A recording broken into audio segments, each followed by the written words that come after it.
সালামু আলাইকুম। আশা করি সবাই ভালো আছেন। আলহামদুলিল্লাহ আল্লাহ তাআলার অশেষ কৃপায় আমি অনেক ভালো আছি।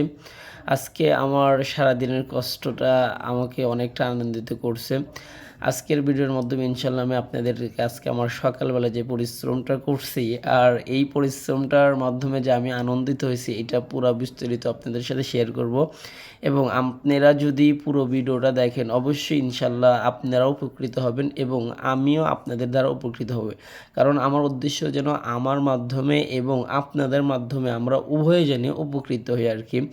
তো আজকে নিয়েছিল সকালবেলা যে আজকে আমি আমার দোকানে থেকে একটা গ্যালারি ছিল, ওটা অনেক আগেই আমি বানিয়েছিলাম, ওটা দোকানের প্রয়োজনে আরকি।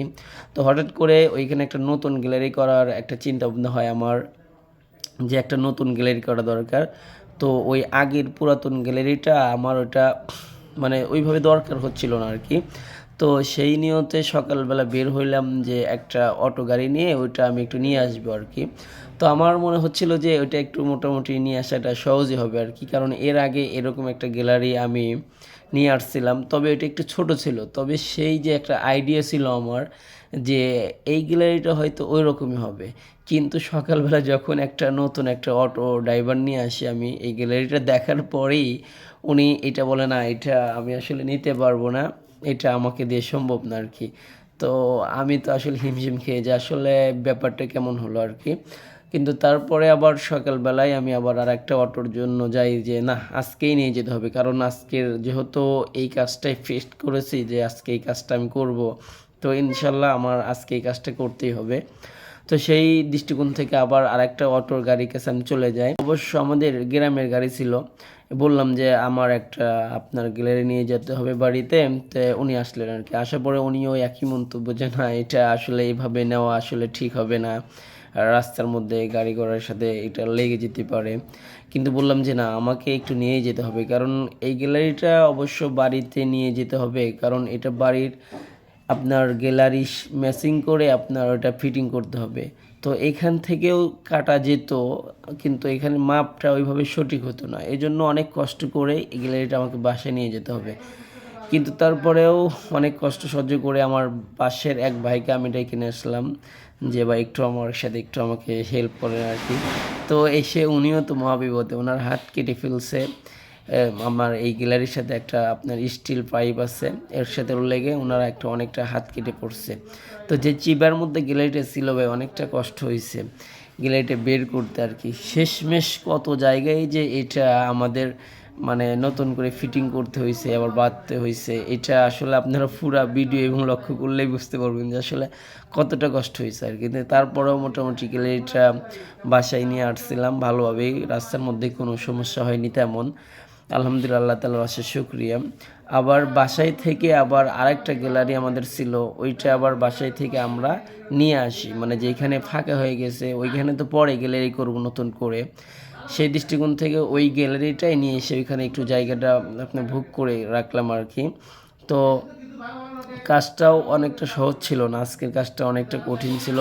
কিন্তু তারপরেও অনেকটা কষ্টের পরেও অনেকটা আনন্দিত লাগছে যে আসলে নিজের কাজে আনন্দ এবং মজাটা আলাদা। আপনি যদি আপনার দেখবেন মন থেকে যে আপনি একটা নিজের কাজ করতে চাচ্ছেন, সেটা মন থেকে করতে চাচ্ছেন। কেউ আপনাকে জবরদস্তি করে নাই। আপনার বাবা-মা, তারপরে আপনার যদি বড় ভাই, হ্যাঁ, যারাই থাকুক না কেন আপনাকে গার্ড দেয় না আরকি যে এই কাজটা তোমাকে করতে হবে।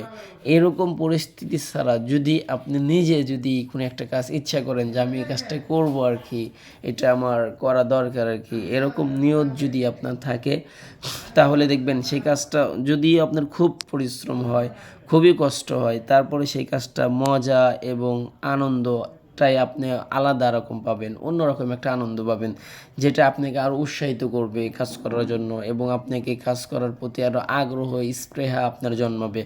তো যাই হোক, গ্যালারি নিয়ে গিয়েছি, আবার গ্যালারিটা আবার নতুন একটা গ্যালারি বাসায় থেকে নিয়ে আসছি, ওটা ফিটিং-টিটিং করা শেষ। তো এখন একটু দোকানটা যেহেতু সকালবেলা আমি আসছি, তো আমার দোকানের যেই ছেলেটা কাজ করতো উনিও চলে আসছে। ছোটো ভাই পর্যন্ত আসে নাই।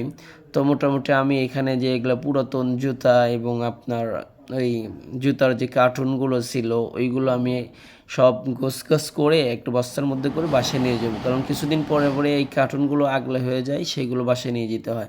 এর মধ্যেই হঠাৎ করে একটা প্রতিবন্ধী মানুষ আসলে একটা ভাই এসে বলতেছে, মানে খাতায় লিখে নিয়ে আসছে আর কি, যে একটা হিল জুতা নিবে আর কি, মানে 9 নম্বর সাইজ একটা হিল জুতা নেবে।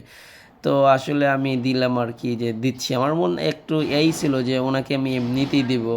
তো তারপরেও একটু এটা দিলাম আর কি, তারপরে উনি দেখি যে ওনার কাছে যে টাকা ছিল একটা তহবিল আর কি, তো সেই তহবিল থেকে টাকাটা বের করতেছে আমাকে দেওয়ার জন্য। পরে আমি বললাম না, এটা আমাকে দিতে হবে না, ওইভাবে ভালোভাবে কথাও বলতে পারে না।